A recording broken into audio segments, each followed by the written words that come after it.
salaries is also 11:1. If a salary, आप लोग तब तक बनाइए इस क्वेश्चन को, a salary is the highest and C salary is lowest.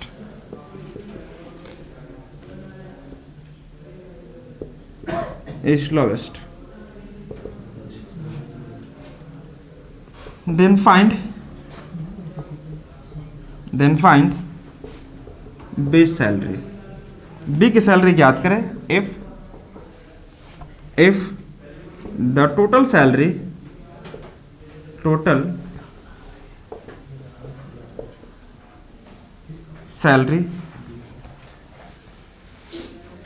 is ₹1,82,000. ये आपको दिया है. बड़ा अच्छा क्वेश्चन है दोस्तों, एक बार ध्यान से देखना. क्वेश्चंस मुझे लिखने में थोड़ा समय लगा. ये कह रहा है कि the ratio of sum of salaries of A and B to the difference of their salary is 11:1. मतलब कह रहा है कि देखो ए और बी की जब सैलरी को ऐड करोगे और उसका अंतर निकालोगे आप, तो 11:1 का रेशियो आएगा. यही कहा हमारे भाई, ये नहीं कहा? Very good. उसके बाद कह रहा है कि and the ratio of sum of the salaries of B and C, मतलब बी और सी के जब सैलरी को ऐड करोगे and to the difference of their salaries is also 11:1. मतलब इसका अंतर भी कितना निकलेगा? 11:1 का निकलेगा. ठीक है दोस्तों. तो if A salary is the highest, ये मान के चलना है कि ए की सैलरी क्या है? हाईएस्ट है, सबसे अधिकतम सैलरी है ए की, तथा सी सैलरी क्या है दोस्तों? लोवेस्ट है, सबसे कम है. ए की सैलरी सबसे ज्यादा, सी की सैलरी सबसे कम है, ये मान के चलना है. तो पूछा आपसे क्या कि फाइंड बी सैलरी. बी की सैलरी आपको निकालनी है दोस्तों. बी की सैलरी कितनी है? बी का वेतन कितना है? If the total salary is 1,82,000. ये आपको टोटल आपको गिवन है, मतलब तीनों मिलाकर आपको सैलरी आपको दिया है. कोई बच्चा बताओ कैसे करोगे आप? हाँ जी, इक्वल करेंगे. कैसे करेंगे इक्वल? यह ए बी है, ए बी है, यह भी ए बी, सर बी और सी है, यह बी और सी है दिया हुआ. मैं इसे कैसे इक्वल करूंगा? जोड़ के. हाँ जी, अच्छा मतलब मान के हो ना? चलिए वेरी गुड, बहुत अच्छी बात है. लेकिन इसका ऑथेंटिक रूल समझिए. आपने ये चीज़ों को हिट एंड ट्रायल मेथड के माध्यम से आपने बिल्कुल सही सोचा कि सर इन दोनों को जोड़ने के बाद 11, घटाने के बाद 1, तो ए का मान 6, बी का मान 5 करके हम लोग बना सकते हैं. लेकिन दोस्तों एक रूल मैंने आपको बताया होगा, CND लगाना. CND नाम सुने हैं? जो टर्म जोड़ रहा वही टर्म नीचे घटा रहा है. याद कीजिए, जो टर्म जोड़ रहा वही टर्म नीचे घटा रहा है. आप बिल्कुल सही बोला आपने कि आप इसको तुरंत मान सकते हैं एग्जाम में एट ए टाइम, लेकिन आप इसका एक्चुअल रूल समझो कि क्या कह सकते हैं. अगर यह a + b और a - b है, इसका मतलब ये कि शुरुआत में वह a/b रहा होगा. 11 कितना हो जाएगा? 12, और 11 - 1 10. चीजें वही आएंगी आपको, 6 और 5 का रेशियो आएगा. तो उसी प्रकार से आप यहाँ देखिएगा b + c है, b - c है, इसका मतलब है कि शुरुआत में कितना रहा होगा? b/c रहा होगा. अब देखो 11 कितना हो गया? 12, और 11 - 1 10. तो यहाँ भी 6 और 5 का रेशियो बनेगा. Ratio should not be change. देखो रेशियो नहीं बदला आपका. अब देखना ध्यान से दोस्तों, हम लोग ये रूल पढ़ रहे हैं कि ए, बी और सी, आपने बिल्कुल सही सोचा था, 6 और 5 के बना सकते थे. तो 6 हमने यहाँ रख दिया, 5 यहाँ रख दिया, 6 यहाँ रख दिया, 5 यहाँ रख दिए. तो कितना हो जाएगा? 36, और यह कितना हो जाएगा दोस्तों? 30, और यह हो जाएगा 25. सिंपली ये हम लोग रूल सीखे हैं. 6 से यहाँ पर गुना करो, यहाँ पर गुना करो, और इसको लास्ट में यहाँ गुना करो. या मैं खाली स्थान को भरने के लिए भी समझाया था. 6 है, 5 है, तो 5 यहाँ रख दो, 6 तो यहाँ 6 कर, 6 36, 30 और 25 का बनेगा रेशियो. नहीं, जब इन तीनों को जोड़ेंगे आप तो कितना आ जाएगा दोस्तों? 91 आएगा. 91 यूनिट का मान आपको दिखाई दे रहा है कितना? 1,82,000. 1,82,000 हम यहाँ रख दिए. समझ रहे फुल कुमारी? तो कितना आ जाएगा? 2,000. हमसे क्या पूछा दोस्तों? बी का. तो बी का निकाल दो. 30 × 2 कितना आ जाएगा? 60,000. और ये इस क्वेश्चन का आंसर बनेगा. कोई डाउट किसी बच्चा को है? तो यहाँ पर आप सोच के बना सकते थे, और अगर इसका तरीका चाहिए होगा तो फिर आप CND लगाकर यहाँ पर आंसर को ला सकते थे दोस्तों फटाफट. चलिए, जितना समय लगा क्वेश्चन लिखने में उससे कहीं कम समय लगा हम लोग को क्वेश्चन को सोल्व करने में. तो अल्टीमेटली हम लोग को एग्जाम में क्वेश्चन सोल्व ही करना होता है, लिखने की आवश्यकता तो है नहीं दोस्तों। तो मेन फोकस कहाँ रखना है आपको, कोई क्वेश्चन सोल्व करने पर। हम लोग कौन सा देखे बाबू यहाँ पर 83 ना, 84 तो बन जाएगा सबसे दोस्तों, एक बार देख लो अच्छे से। 84 बनेगा सबसे, बच्चा लोग देखो अब 84 नंबर वही मूवी वाला जो टिकट वाला करवाए थे ना अभी आपको जस्ट, उसी पर बेस्ड है क्वेश्चन दोस्तों। फटाफट देखिए एक बार, अगर आपको लगता है कि नहीं बनेगा तो आप पूछ लो। देख लीजिए क्वेश्चन में मैं 84 कह रहा हूँ, कह रहा है कि यदि 8 और 11 के अनुपात में टिकट के मूल्य में वृद्धि हुई, किसी सिनेमा हॉल के टिकट के मूल्य में वृद्धि हो गई। मान लीजिए सपोज पहले 80 रुपये टिकट था, अभी कितना हो गया 110 रुपये टिकट का दाम हो गया। बेचे गए टिकटों की संख्या में इतना गिरावट आई, कितना का, जहां पहले टिकट 23 बिकता था अब कितना बिक रहा है 21 बिक रहा है।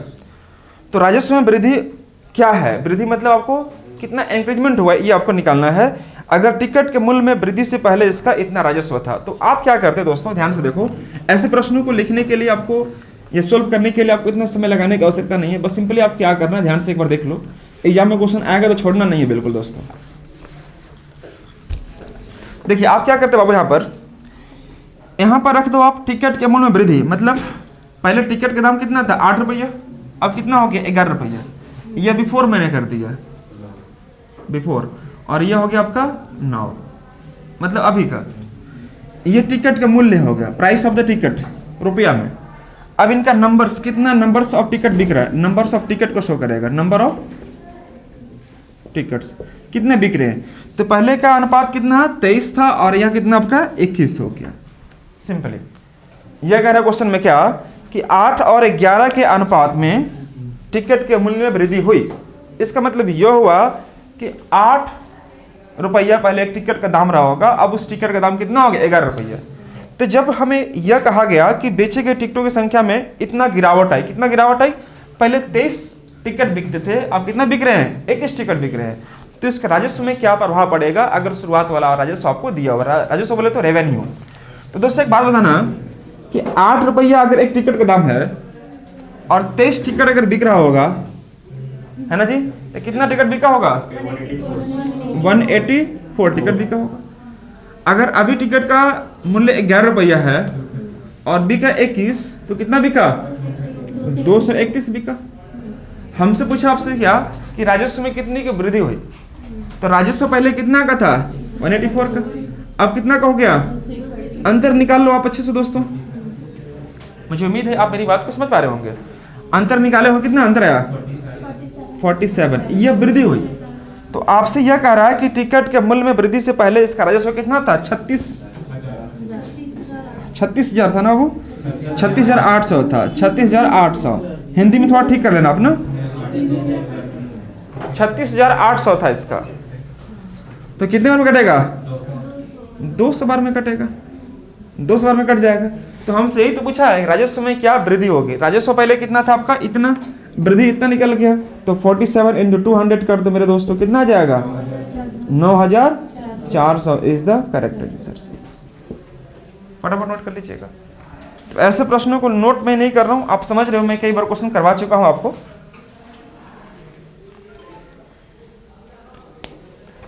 देखो यहां पर कह रहा है क्वेश्चन में क्या, नेक्स्ट क्वेश्चन मैं उठा रहा हूं, क्वेश्चन में 85 सूरज समझ रहे हो आप, वेरी गुड। कह रहे क्वेश्चन में क्या कि पिता और माता की उम्र का अनुपात 11:10 था जब उनके बेटे का जन्म हुआ था। जब उनके बेटे का जन्म हुआ था तो पिता और उनकी माँ के आयु का अनुपात 11:10 था। ठीक है दोस्तों, पिता और उसकी माँ के उम्र का अनुपात 19:18 होगा कब, जब पुत्र की आयु वर्तमान आयु से दुगनी हो जाएगी। जब कब होगा, जब पुत्र की आयु वर्तमान आयु से क्या हो जाएगी, दुगनी हो जाएगी। तो पिता और उसके माँ का वर्तमान आयु का अनुपात ज्ञात करें। वर्तमान आयु का अनुपात आपसे पूछा है दोस्तों, आप कैसे निकालोगे ध्यान से देखो यहाँ पर बच्चे लोग। पहले मैं क्वेश्चन रफली एक बार नोट कर लेता हूँ दोस्तों।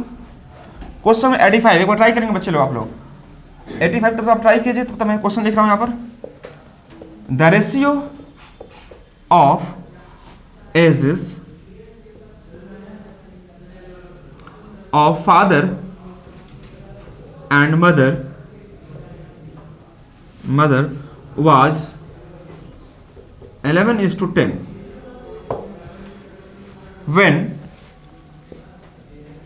when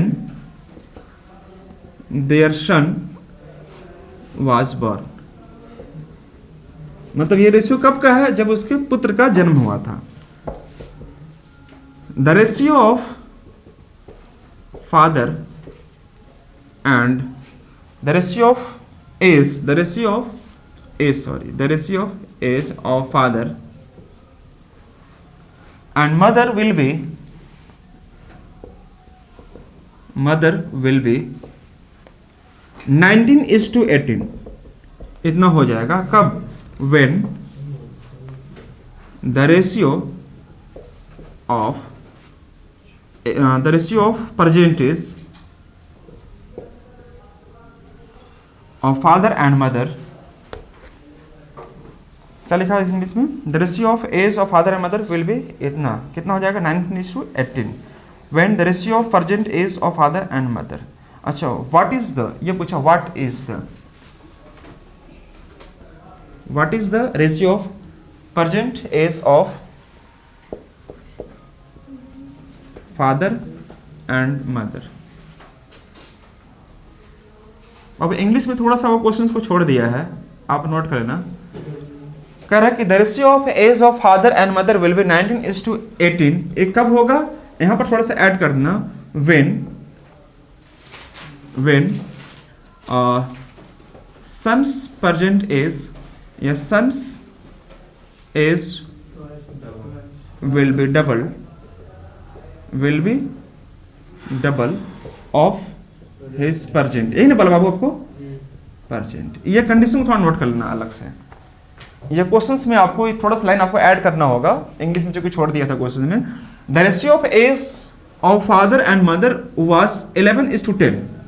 11:10 का है when their son was born। जब उसका पुत्र का जन्म हुआ था तो माता और पिता का जो आयु का अनुपात है वह आपका दिया था 11:10 का दिया था। अब कह रहा है कि the ratio of age of father and mother will be 19:18। 19:18 का इनका रेशियो होगा आयु का। कब? जब when son's age will be double of his percentage, मतलब जो बेटा का आयु है परसेंटेज का दुगना होगा। तो पूछा आपसे क्या? उसके बाद देखना what is the ratio of present age of father and mother. तब उसके बाद आपको नोट करना है कि फादर और मदर का प्रेजेंट आयु क्या रही होगी। एक बात बताना, ध्यान से देखिएगा। मान लीजिए कि यह फादर और यहाँ पर हम लोग कर दी मदर, इधर का full Kumari, father and mother. शुरुआत में मान लीजिए इनका रेशियो आपका यह का है 11x और यह हो जाएगा आपका 11 और 10 का रेशियो। यही ना बाबू आपका? 11 एंड 10 का रेशियो है। कोई डाउट किसी बच्चा को? 11 और 10 का रेशियो है। ये कब का रेशियो है? जब बेटे का जन्म हुआ था। अब बेटे का जन्म मान लीजिए जो भी रहा होगा, अब उसके आयु को दोगुना कर दी। अभी मान लीजिए उसका प्रेजेंट एज कितना है? x है। किसका? हाँ, उसके बच्चा का अभी प्रेजेंट एज कितना है? x है। तो जब उसका डबल करेंगे तो कितना हो जाएगा? 2x और यह हो जाएगा 2x। तब उस समय का जो रेशियो दिया है कितना हो जाएगा? 19:18। यह करते हैं। यह x किसके लिए माने हम लोग? बच्चे के लिए माने, ये नहीं कहे हम लोग। तो जब वह यह 2x का हो जाएगा मतलब वह डबल का हो जाएगा। ठीक है दोस्तों, तो हमारा रेशियो क्या बन जाएगा आपका? यह बन जाएगा। अब डबल का हो जाएगा, दोनों में क्यों ऐड कर रहे हैं? क्योंकि दोनों की आयु में बढ़ेगा, माता और पिता दोनों की आयु बढ़ेगा। तो दोस्तों उस केस में हम लोग क्या करेंगे? इसको गुना करेंगे, कितना आ जाएगा? 198 आ जाएगा। और यह कितना है? 18 दूनी के 36 आ जाएगा। और यह 190 और इसने के 38। मैं इसका ऑप्शन लिख दे रहा हूँ, क्या क्या ऑप्शन दिया था ताकि आपको यकीन हो। देखो 15, 13, 14, 13, 16, 15, 17, 16, यहाँ पर 15, 14 करना। 15, 15 नहीं होगा। 15, 14, 14, 13, 16, 15 और 17, 16। ये ऑप्शन ए, बी, सी और डी का दिया हुआ है। ये ऑप्शन दिखाई दे रहे होंगे। तो दोस्तों यहाँ पर हम काम करेंगे तो 38 - 36 कितना आएगा? 2x। ठीक है दोस्तों, अब 198 घटाएंगे 190 कितना आ जाएगा? 8x, सॉरी 8 आएगा। तो x समान कितना आ जाएगा? 4 आ जाएगा, है ना? x समान 4 आ जाएगा। तो देखो यहाँ पर हमसे पूछा परसेंटेज किसका, फादर एंड मदर का, तो उसमें कितना था 11, अभी कितना आपका 10, ये ना दिया जी। अगर हम इन दोनों का प्रेजेंट एज जोड़ेंगे तो 4 साल यहाँ जोड़ेंगे और 4 साल यहाँ जोड़ेंगे, 11 4 कितना हो जाएगा 15, और ये 10 4 14, 15 14 का रेशियो बनेगा आपका ये। आप एक तरीके से ऐसे कर सकते थे, आप एक तरह से हम लोग यहाँ पर यह जो उम्र था उस उम्र को ही मान लिए थे 11 और 10 का, 11 और 10 का मैं उम्र ही मान लिया था इन्हें, ठीक है दोस्तों।